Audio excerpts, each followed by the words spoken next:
Golden State Media Concepts bring you Book Review Podcast, a haven for bookworms of all ages and the widest genres, from mystery to memoirs, romance to comedy, fantasy to sci-fi. If you love to read, this is a podcast for you. It's the Golden State Media Concepts Book Review Podcast.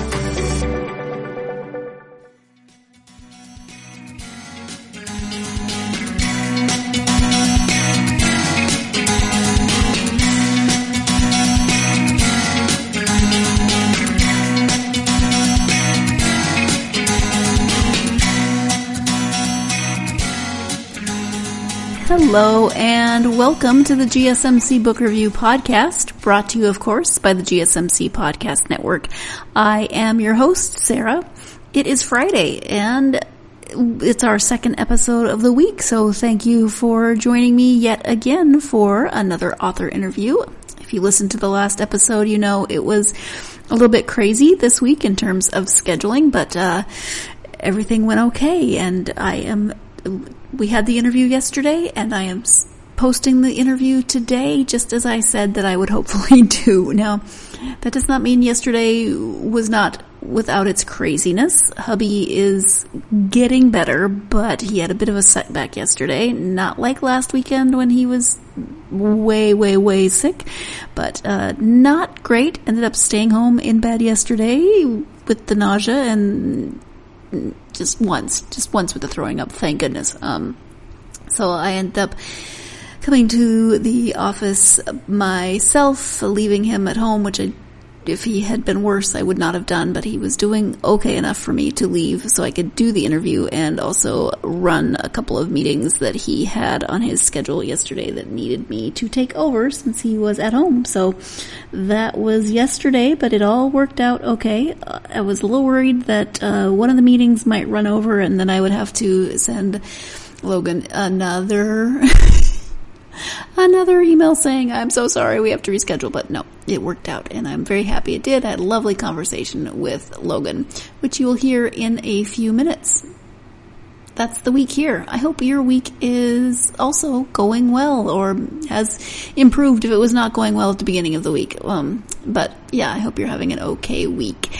I am speaking today with Logan Steiner about her historical fiction novel, After Anne. As I mentioned, it is the story of L.M. Montgomery, Lucy Maud Montgomery, who wrote the Anne of Green Gables series. It is historical fiction. It's not a memoir. It is a bit of an imagining of what those gaps in her life really were, because of course we don't get a full picture of someone, even though she published her journals. We still, there's certain things that we don't know, and so Logan takes the opportunity to kind of imagine into those spaces and see what might have been going on within Maud's life that, as a result of writing this best-selling series, of being an acclaimed author in her own time, of being a successful author. What else? But it was the early 1900s.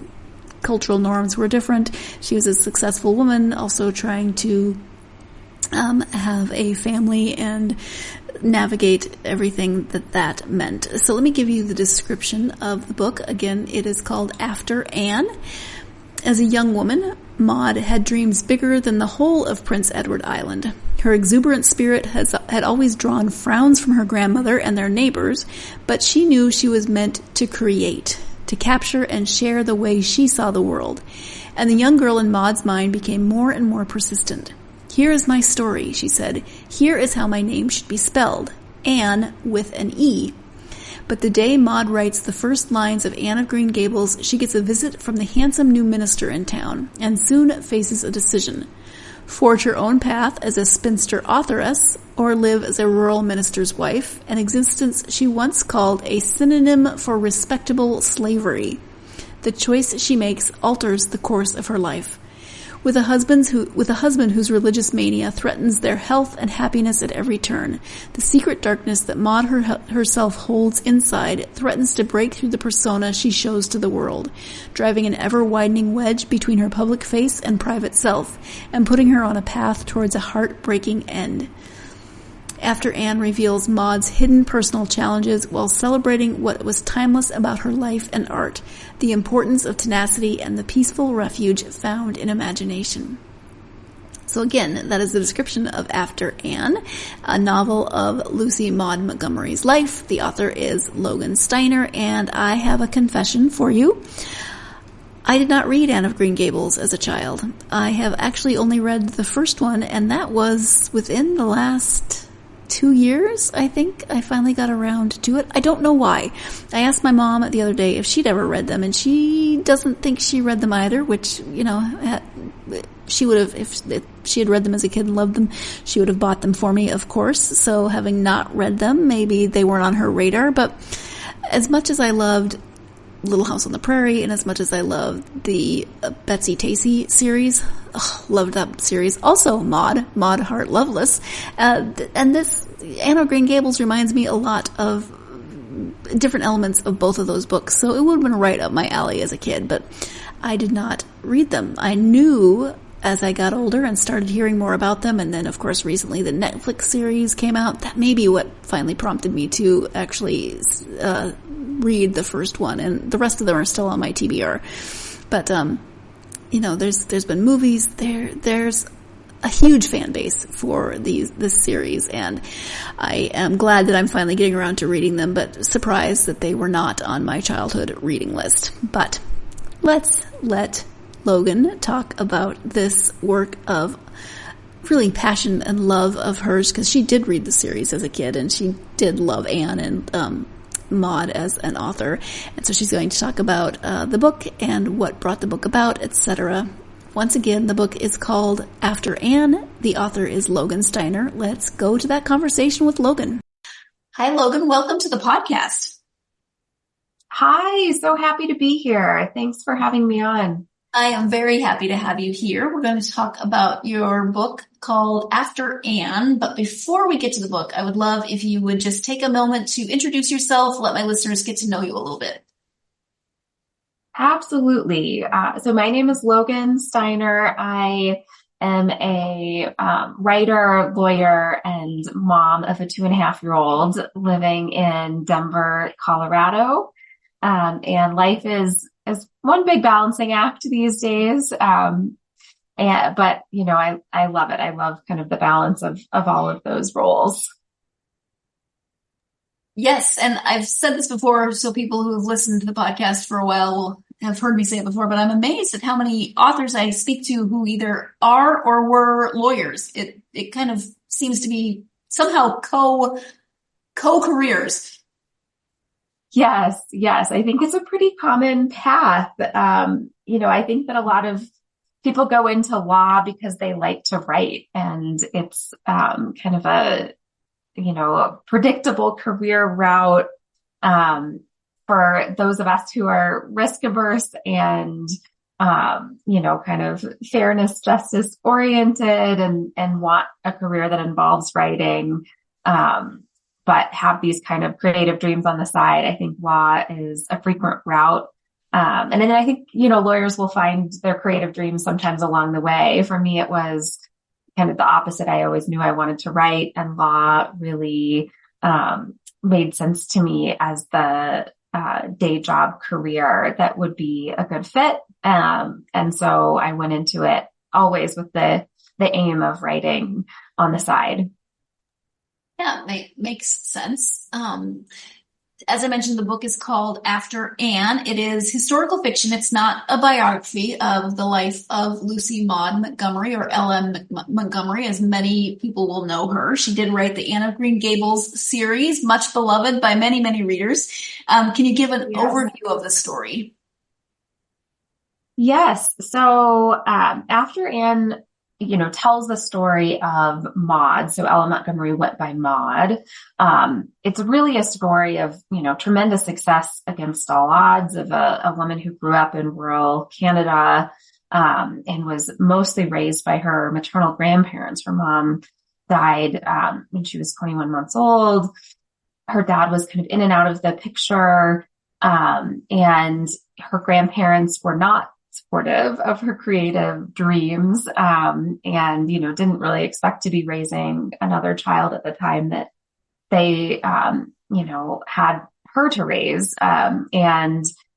She grew up at a time, born in 1874, where, these, kind of a woman having a career, let alone becoming, worldwide renowned author, was just very unheard of. And so it's really a story of the persistence, the guts, the dedication that took. But then, as the title suggests, it's also the story of what comes after, and after this iconic character that created, who really, became an instant, the book became an instant success.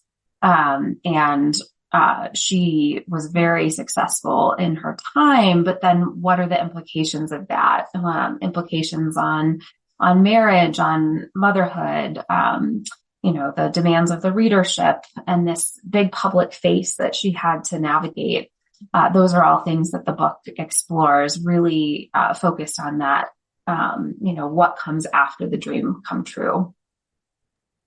Yeah, and I think often when we grow up reading a series of books, we sometimes conflate the author and the character in those books. And so yes, we have an idea, we have this picture in our head of what we expect the author's life to be like. And of course, they were human and they had lives that were time specific and culturally specific. And so was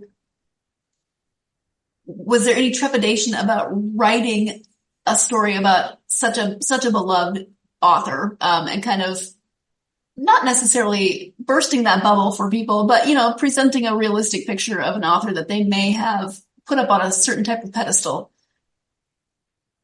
Yes, I would say, equal parts draw and trepidation by the fact that I knew Ellen Montgomery is beloved by so many, and is by me too. She was my favorite author growing up, and I have such a sentimental attachment to her fiction. I read it with my grandma, who, like Maud, grew up in a small farm town, had Scottish roots. So a lot of kind of familiarity, recognizability to me there. I was one that had put Ellen Montgomery on a pedestal, and then I learned a little bit about her life. I've always been interested in the lives of writers, wanting to be one myself, and not just kind of their success, but what they're up against, what they struggle with, how they keep going. And I learned a little bit about Maud's life, and I was immediately struck. I learned about this note that was found beside her bed that was revealed generations later by her granddaughter, that said, this line really stood out: "My position is too awful to endure, and nobody realizes it." And just to have this beloved author have that note beside her bed, the nobody realizes it part really stood out to me, because this is somebody who so many of her fans, thought they knew, wanted to know, and she's writing at the end of her life, nobody does really know me, or I have a feeling that nobody does. And I felt like that dilemma, that sort of sense of, being so well known, but really not being known at our core, is just a timeless one, and one that I thought could really be interesting to unpack for readers now, especially as so many people have more of a public face. The internet age, social media, there's much more of this public versus private self divide for us all to navigate these days. And I really felt like unpacking both the ways that Maud is so much like her most beloved characters, but also the ways that her real life contrasted, and how she ended up in this place of so much pain, and also continued to create such beauty for her readers. And there were very beautiful aspects of her life all the way to the end. I really wanted to unpack that complexity. Now that you have an introduction to Logan, an introduction to After Anne, we're going to take our first break of this episode. When we come back, we'll be talking a little bit more about the inspiration for sitting down to write this story about Maud. Stay tuned. You're listening to the GSMC Book Review Podcast, and I will be right back. Golden State Media Concepts bring you the Bible Study Podcast. Reflect and journey the Bible as together we study God's Word and be inspired. Bible study made fun and informative for all ages. It's the Golden State Media Concepts Bible Study Podcast.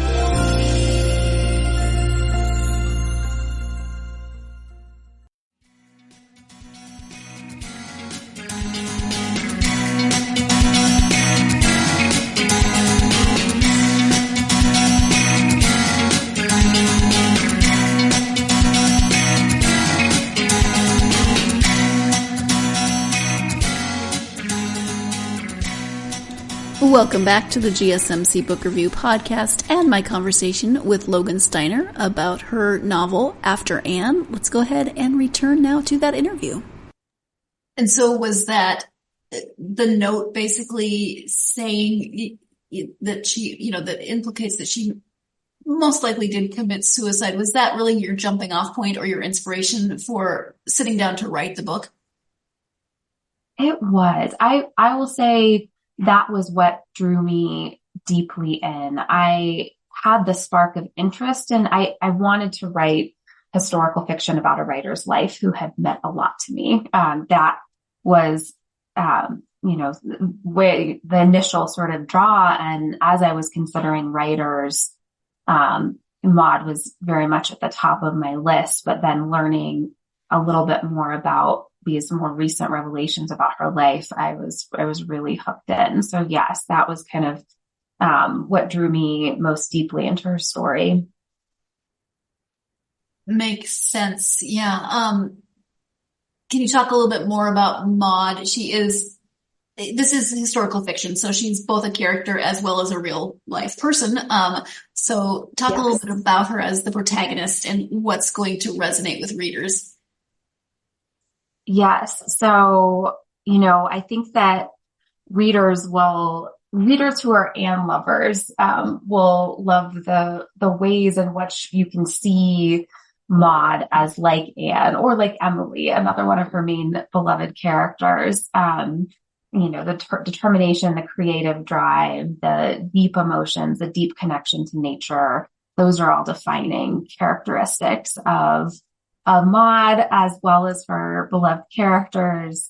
And then, this book really dives into something that I think a lot of readers now can relate to, of this question of having children and, having a lifelong partner while pursuing creative dreams. Certainly something that I could relate to and was so interested in exploring. And Maud really sat with that dilemma for quite a while. She ended up marrying very late at the time, and, well into her 30s, and having children later than that, and really struggled with that decision because she knew she wanted to write. She had such determination to keep going. Again, like I said, without really a lot of familial support. She was an extremely dedicated, driven woman and did a lot of her writing, wrote Anne of Green Gables while taking care of her grandmother. She had a lot of loyalty to family too, living in kind of the old farmhouse and taking care of her grandmother. But she really was in that dilemma of, do I marry? Who do I marry? And kind of had suitor after suitor that didn't quite work out, and then ended up at this place in her early 30s of,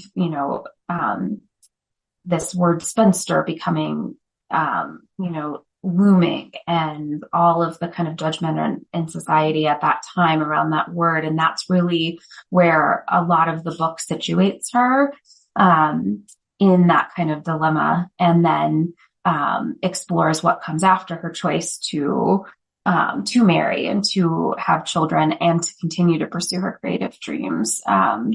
And so I hope that that's one that readers now will relate to and find really interesting. A lot of the same considerations back then, and a lot of ways in which, I think her story helps us appreciate, the current world that we live in too.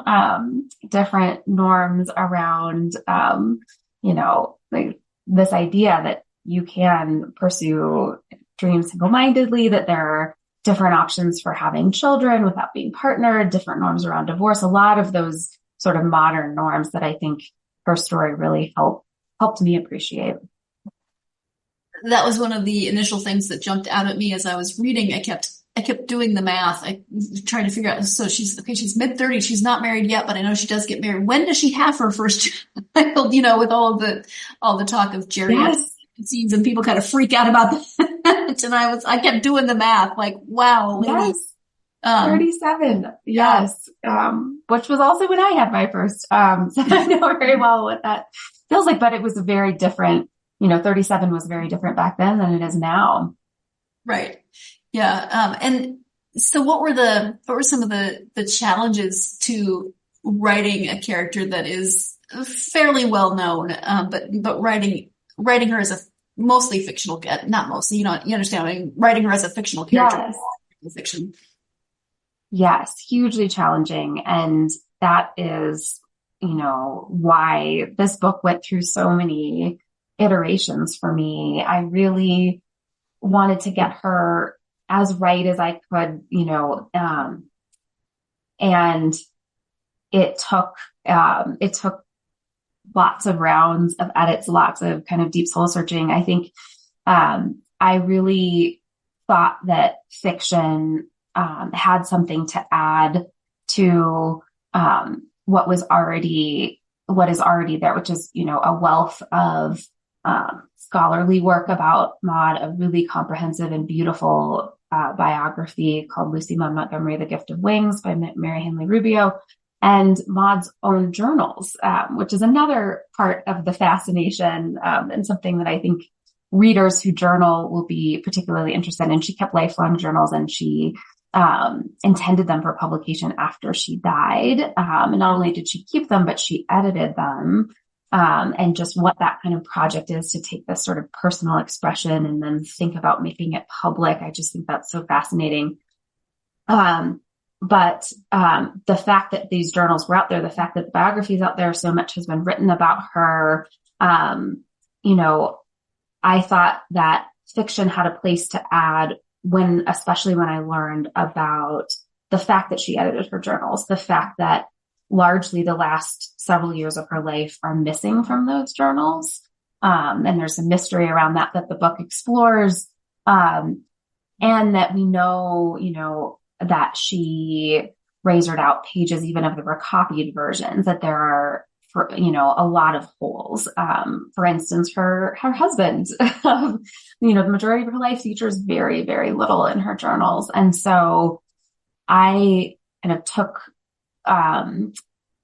in fiction, I thought understanding what I could about who she was, there was such a wealth of material to understand who she was. And so that was a tremendous gift. But then really trying to write fiction that would be a complement and additive to what is already there. Those sort of gaps and those unknowns. What was this marriage really like?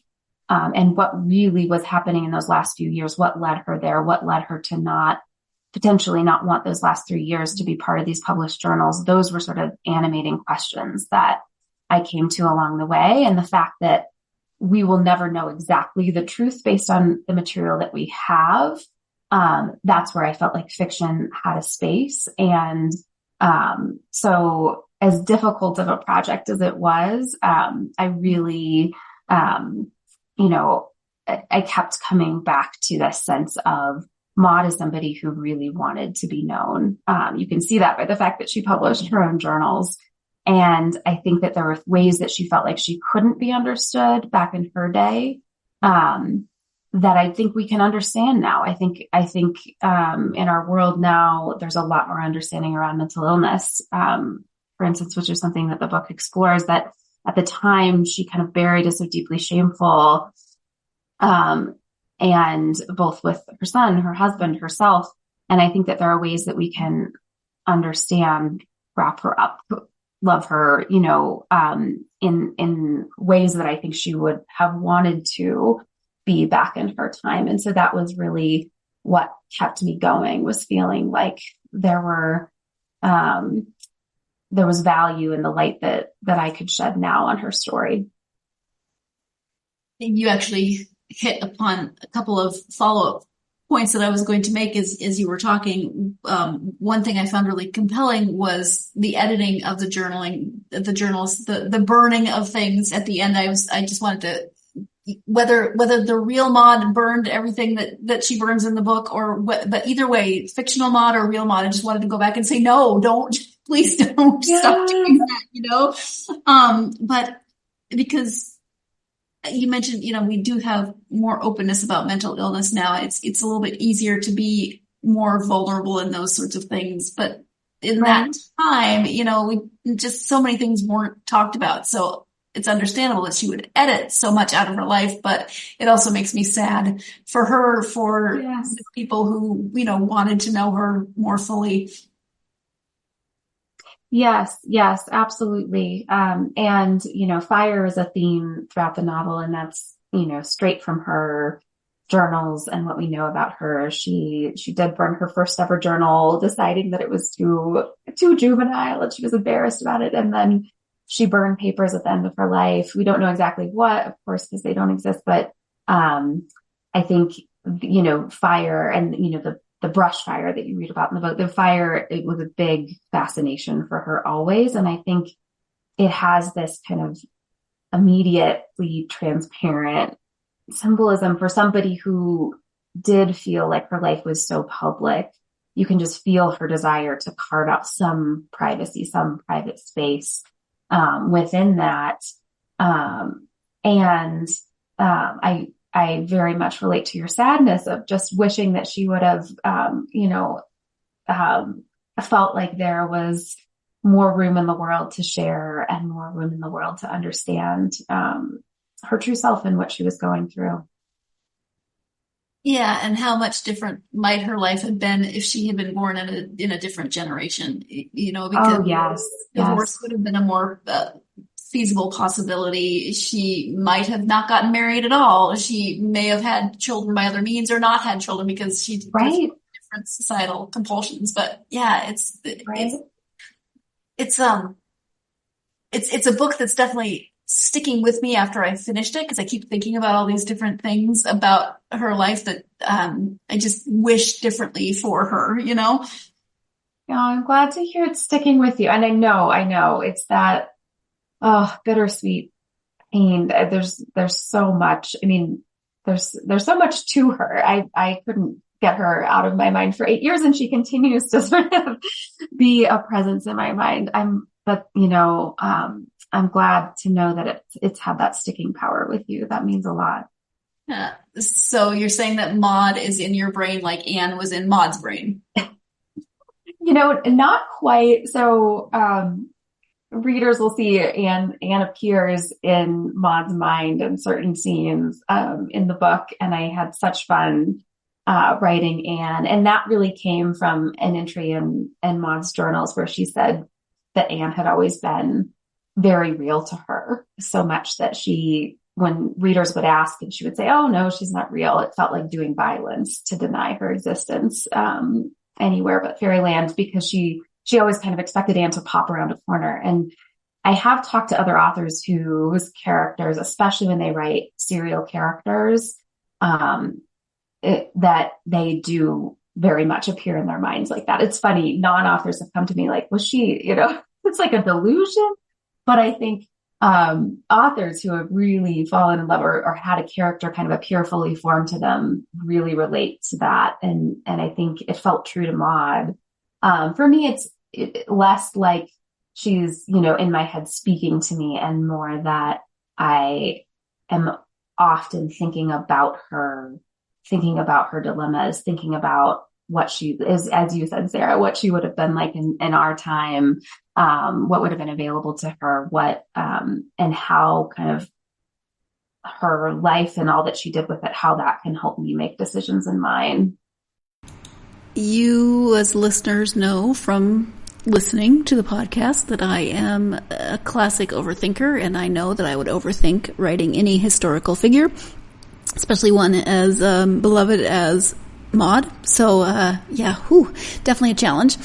It is time for our second break of this episode. When we come back, we'll be talking a little bit more about those times when Anne's voice pops into Maud's head in the book, and if writing a beloved children's author is an interesting experience, imagine writing the beloved character of that beloved children's author and the challenges that might have presented. Stay tuned. You're listening to the GSMC Book Review Podcast, and I will be right back. Tired of searching the vast jungle of podcasts? Now listen close and hear this out. There's a podcast network that covers just about everything that you've been searching. Hey! The Golden State Media Concepts Podcast Network is here. Nothing less than a podcast bliss with endless hours of podcast coverage. From news, sports, music, fashion, cooking, entertainment, fantasy, football, and so much more. So stop lurking around and go straight out to the Golden State Media Concepts Podcast Network. Guaranteed to fill that podcast itch. Whatever it may be. Visit us at www.gsmcpodcast.com. Follow us on Facebook and Twitter, and download us on iTunes, SoundCloud, and Google Play.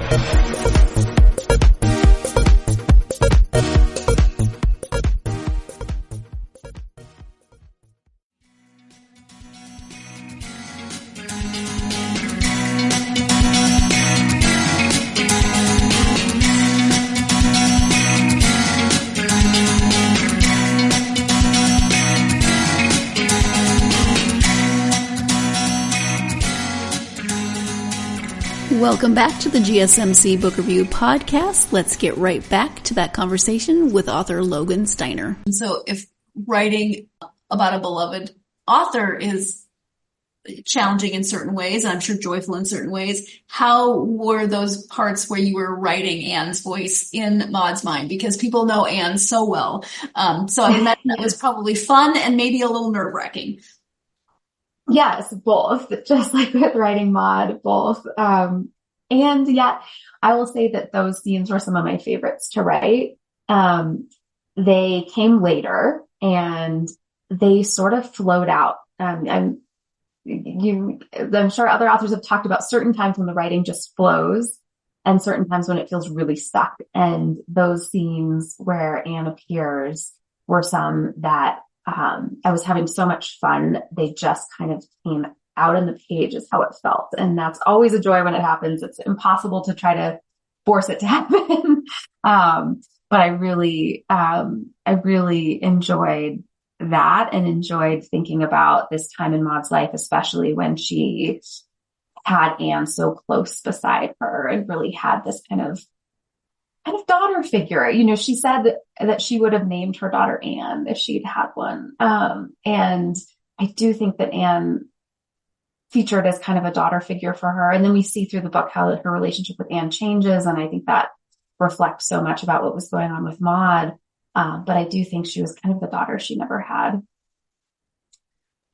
Yes, because she had 3 sons, one of whom was stillborn, but all sons. So right. She was surrounded by men her whole, well, after her grandmother, her family was all men. Right.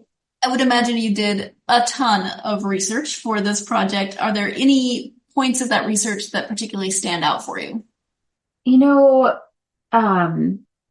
what I was most grateful for actually was my law training, because there was such a wealth of material. And so I think I could have gotten lost for even longer in the research than I did if I hadn't had a lot of discipline from years of litigating and brief writing. And I started outlining really early. So I kind of outlined the parts of her story in her journals and in the biography that I felt like most helped me answer the question of, you know, how do we understand where she was at the end of her life in relationship to the fiction that she wrote? That was kind of my big question. And so I wrote, you know, I had an outline of the parts of her life that most helped me understand that.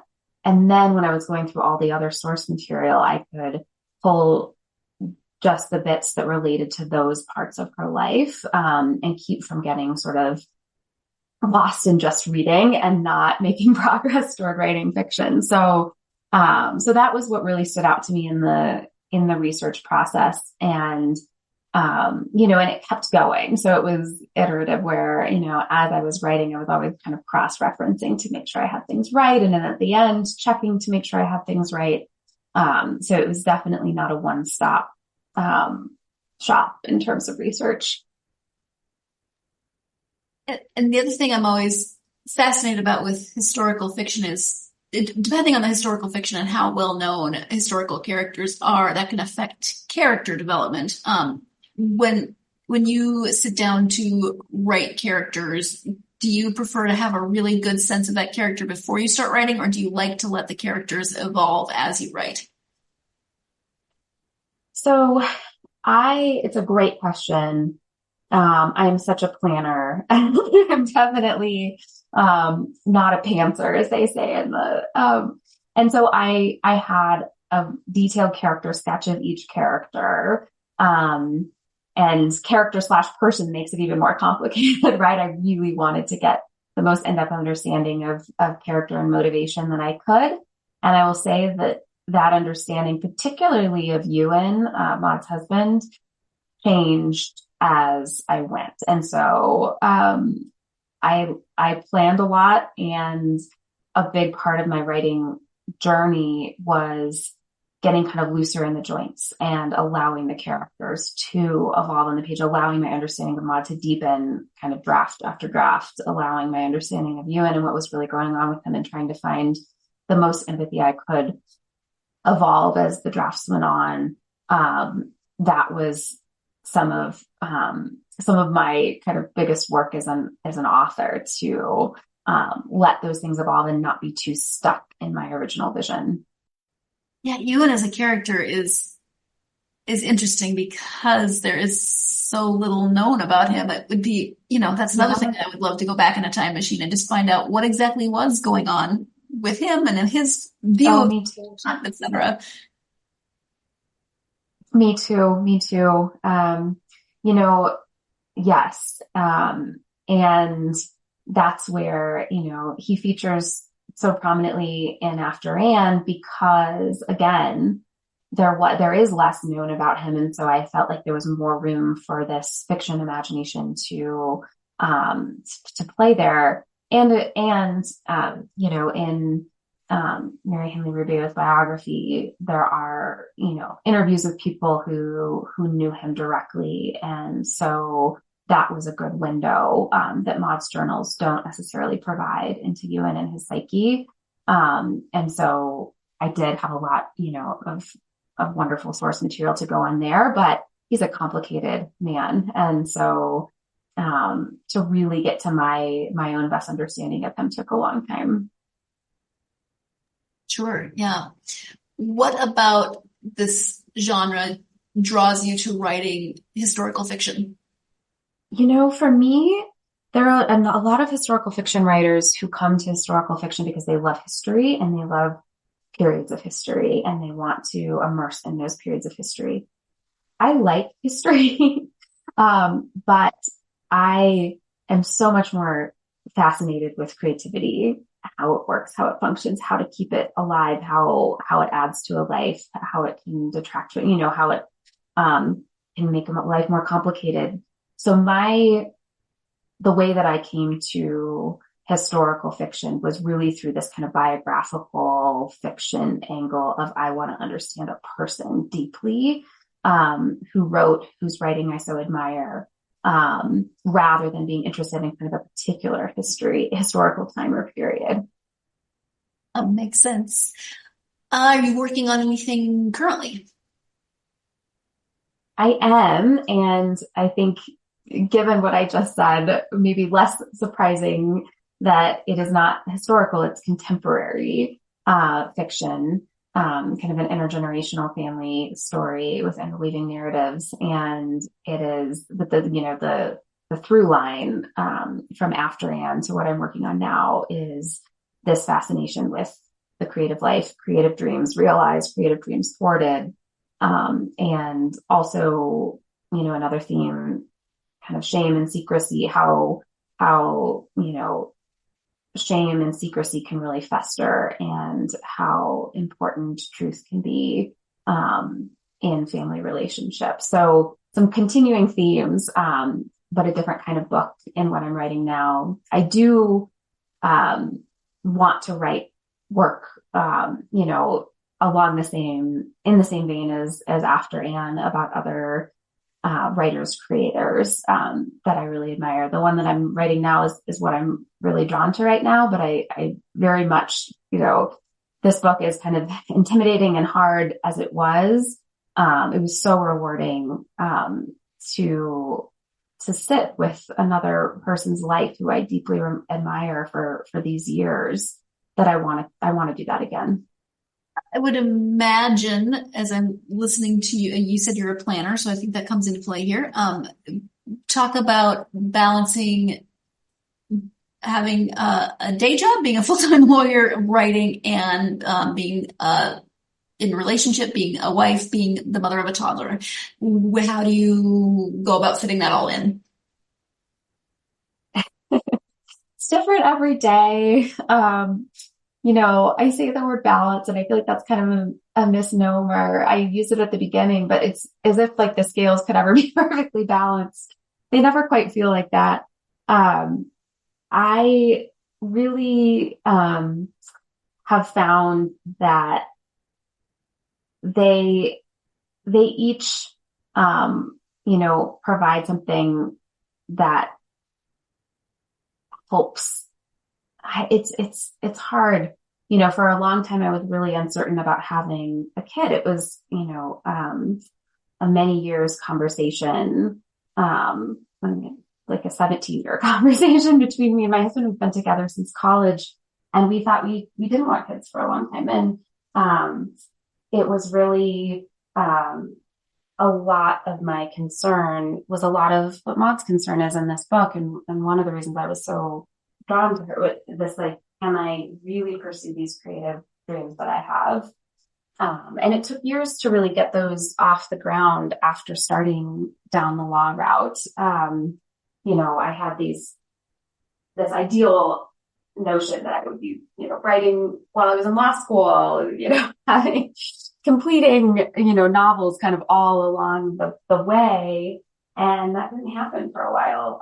The kind of law school, and then, post law school, clerking for federal judges, working at a big law firm, kind of, around the clock hours. It was just hard to,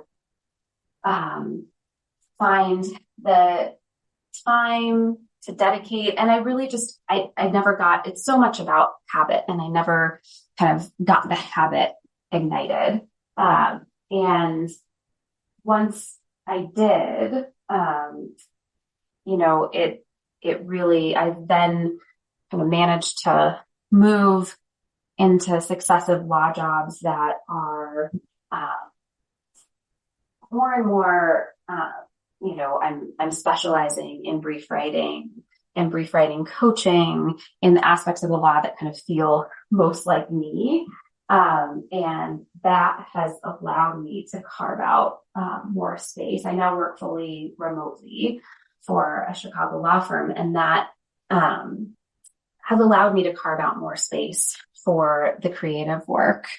And, in terms of deciding to become a mom, that was taking a huge leap where I didn't know how that would fit into the puzzle.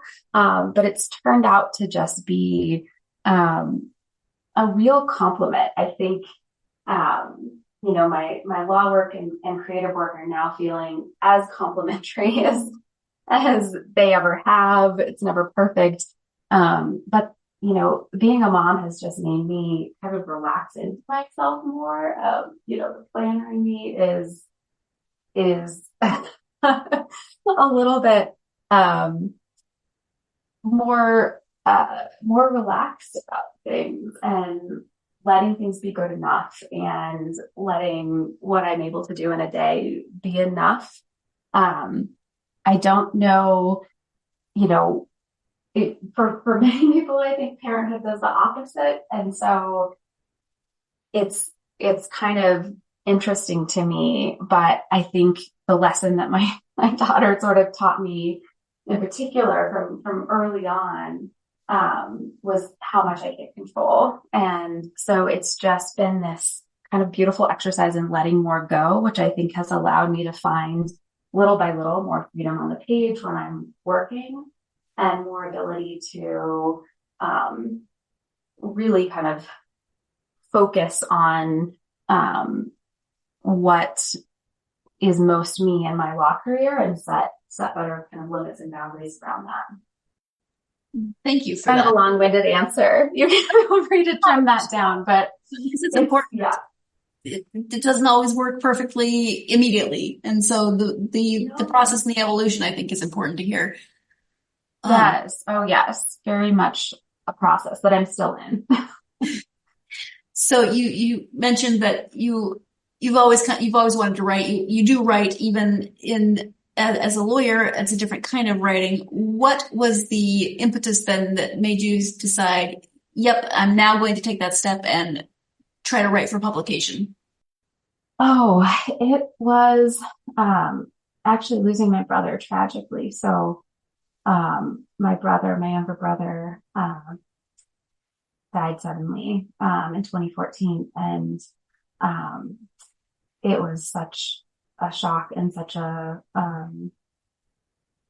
it reordered things for me, and that really led me to say, really to feel that we never know how much time we have, and to decide that I wasn't going to put this dream on hold anymore, saying that I would get to it next year or the next year when I get to this next rung of the legal ladder.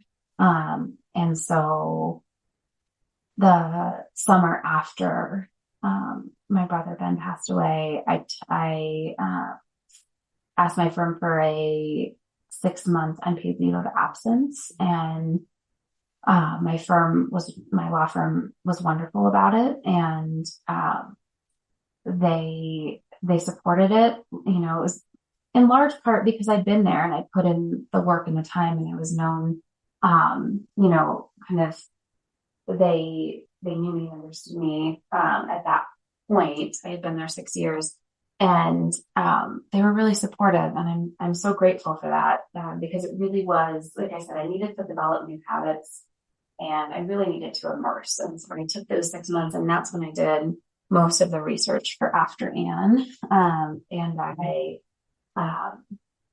did an outline of the book, and really was so deep in the project by the time I went back to work that there was no more putting it aside. And it wasn't as if, I was then spending hours a day on it. Once I went back to work, it was 20-minute increments that I made as my daily goal. It was at least 20 minutes every day. I'm going to work on this. Sometimes that would end up being longer.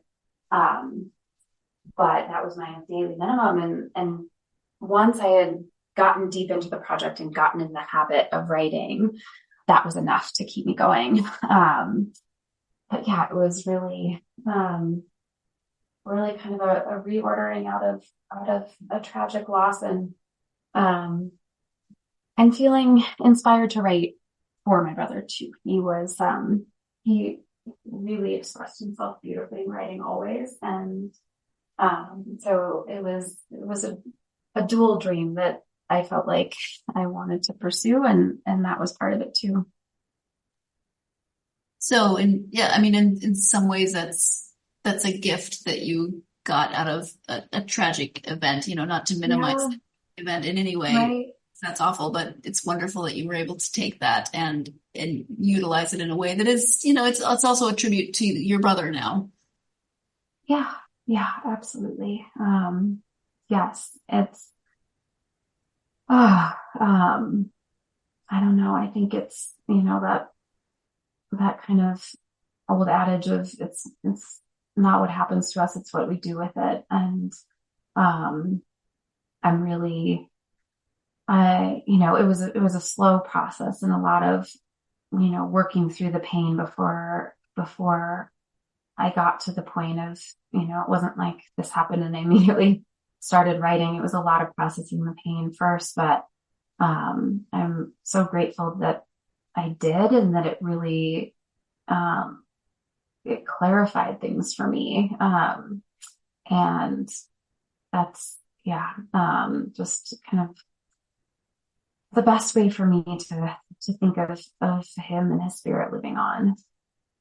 Absolutely. It's time for our last break of this episode, but I do want to say thank you to Logan for sharing that experience, even though it wasn't the easiest thing to share, especially on a podcast with someone that she has never met in actuality, just over a Zoom call, and that being, a half an hour ago. It takes a lot of courage to be that vulnerable and to share such a personal part of her life. So thank you, Logan. We're going to go ahead and take that break. When we come back, advice from Logan for aspiring authors. Stay tuned. You're listening to the GSMC Book Review Podcast, and I'll be right back. Still on the search of that one true love? On the limbo in this crazy world of dating, marriage, relationships? Well, listen to the Golden State Media Concepts Relationship Podcast, your one-stop podcast for everything about relationships.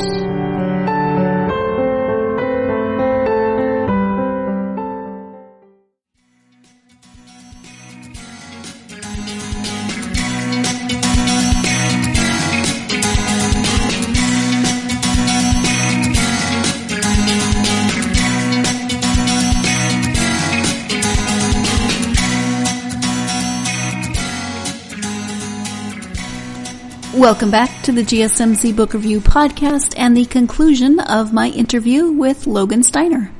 Do you, from your own experience, have advice for aspiring authors?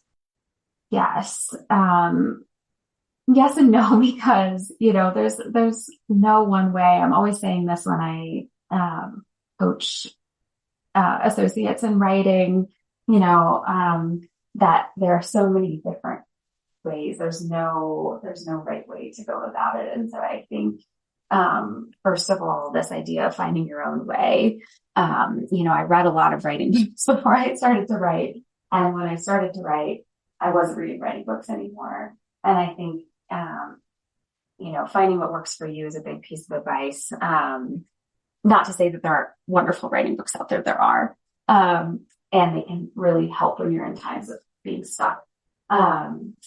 But, the other piece that a lot of people have been interested in is this sort of 20 minutes a day, daily minimum. And I really would emphasize just the power of habit, and that any day, even no matter how busy your job is, there's always 20 minutes. My husband would joke that in the time that he was stretching at the end of the day, I would do my writing goal for the day. And, for others, 20 minutes, may not be enough. And like I said, I would often end up being longer, but that was sort of my mental trick of any day I have at least this amount of time. And if I do it, I can, call it a good writing day. I think so often, what hangs people up, what really did for me for a while was this idea of I need a huge, huge wide swath of time. And I think once you get into the habit, you don't need huge swaths of time to make a lot of progress. Thank you for that. So in all of your just amazing amounts of free time, which I'm sure you have because you're not doing anything with that. But when you do have the time to read just for you, what are your go-to authors and genres?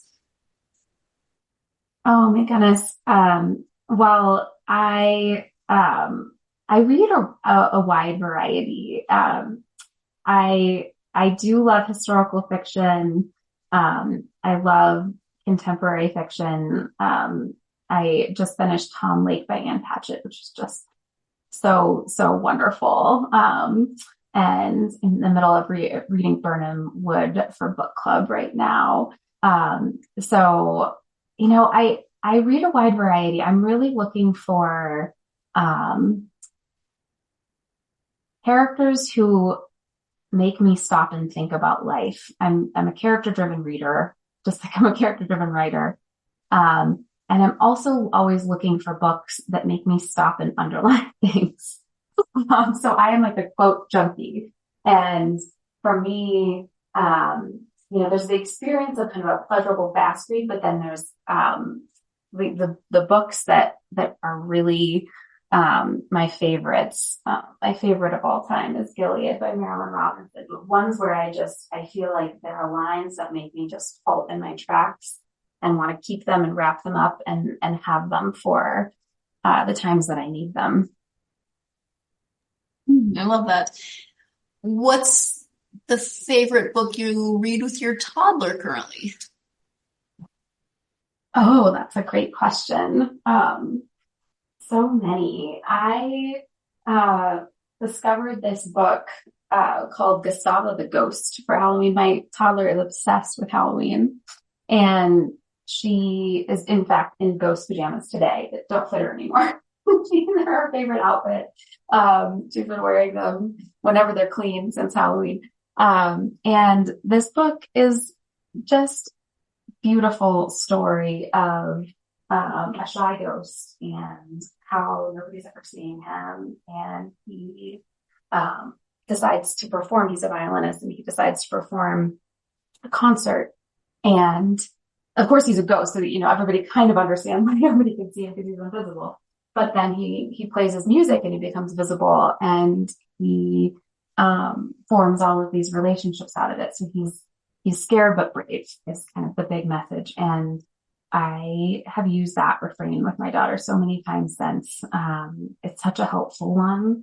Every time she goes to swim lessons, we talk about being scared but brave. Every time I have to do any kind of speaking about the book, I tell her how I'm scared but gonna be brave, because it's always out of my comfort zone. And I think that's just such a good, I love how the simple message in children's books can just be so profound. And she's, has those Gustavo-like tendencies just like I do. And so I think it's just that book has been such a good reminder about how we can find ourselves in fiction. The same way I found myself kind of in Anne growing up, and how she was this inspiration to say more of what I really meant, as somebody who was really sensitive and felt things deeply, but for me kept them more under wraps because I felt like nobody could understand them. I read Anne and it felt like she gave me permission to be more of myself. And I feel like I'm seeing this Gustavo story do the same thing for my daughter, at a young age, which has really been a beautiful thing. I love it. Thank you so much. For people who are interested in learning more about the book, or maybe even you, let's talk about social media, internet presence. So website and any social media that you are active on. Absolutely. So my website is logansteiner.com, LoganSteiner.com. And you can find links there to all of my social media. I'm on Instagram, Facebook, LinkedIn, Twitter, most active on Instagram. And then I have a Substack, which is where I've been putting most of my attention these days, called The Creative Sort. And I should say most of my social media-ish attention these days, even though it's a different thing. This Substack platform has been really wonderful. So I publish weekly essays about creativity and the intersection between creativity and parenthood. I had one on the Gustavo story, on that Substack, and you can find a link to that on my website, or just Google Logan Steiner and The Creative Sort and it should come up. You can subscribe for free. And I love to hear from readers on there. But I found that that's a really great format to keep me writing and thinking about creativity each week. Thank you. Well, Logan, we have talked about a variety of different things during this time, but is there anything that we haven't covered that you really wanted to make sure you highlighted? I don't think so. I am so grateful for you for having me on, Sarah. This has just been a wonderful, thoughtful conversation. And I guess I would just have anyone who reads know that I love to hear from readers. it means so much to me, particularly, if Maud's story has made you kind of think about your own life. I just feel like for life has, I say this, it's a life worthy of many retellings. It's just such a fascinating one. And you can find me on my website and reach out, if you have any thoughts, reactions as a reader. And I also love doing book club visits. I can do remote or in person here in Denver book club visits. So if anyone's interested in that, you can find info on my website as well. Wonderful. Well, thank you so much for taking the time out of your day to talk to me about After Anne and about Maud, and everything else. I really appreciate it. Thank you so much, Sarah. Thank you again to Logan for joining me to talk about After Anne. If you are a fan of historical fiction, if you are a fan of Lucy Maud Montgomery, if you are a fan of Anne of Green Gables, this is definitely a story, a novel, a book that you want to check out. Or maybe you have a friend who is a major Anne of Green Gables fan and you want to recommend this book to them. It is definitely a great insight and imagining of Maud's life beyond the public persona and everything that she was working on, or, everything that she was trying to find balance within the cultural norms of her time. It could not have been easy. And as I mentioned briefly in the interview, Logan does a really great job of presenting that and getting the reader to think, how would her life have been different had she been born in a different time, had she written in a different time. So thank you to Logan for sharing her experiences with writing this book with me and, of course, with you, the listeners. Of course, I hope that you will join me for the next episode, but life being what it is, especially lately, my interview for this weekend has needed to reschedule. We are looking at possibly next week during the week sometime. So the episode may still go up on Tuesday. Maybe it'll go up on Friday. Maybe it'll be a complete surprise to all of us. Not really sure yet. But, of course, this leads me into that spiel that I always give you. If you like, subscribe, and follow whatever like, subscribe, or follow, depending on the platform. On the platform on which you listen to this podcast, you will be notified when there are new episodes. So you will not have to guess. You will just know because you'll get that notification saying, hey, guess what? There's a new episode, regardless of the curveballs that life throws at the host. So please do that, as well as leaving a review on those platforms. Really, really helps get the podcast out to more listeners, and I appreciate everything that you do to help support this podcast. If you are on social media and want to follow the podcast on social media, you can do so on Facebook, Instagram, Twitter, and TikTok. We are there. You can find the podcast and, by extension, me, and leave comments. Tell me what you're reading, etc., etc., etc. I love hearing from you. I hope you are having a wonderful week. I hope that your weekend is looking, well, first of all, stay warm. Oh my goodness, I've been looking at the temperatures, especially in my home state of Montana, and I hope that you stay warm this weekend. If that involves not leaving the house and just staying under a blanket with a cup of hot beverage at any rate, and as many books as you can cram into your weekend, then that is what you should do. I completely support that plan. Take all the time you need to get yourself lost in a good book this weekend. Talk to you next time. Thanks. You've been listening to the Golden State Media Concepts Book Review Podcast, part of the Golden State Media Concepts Podcast Network.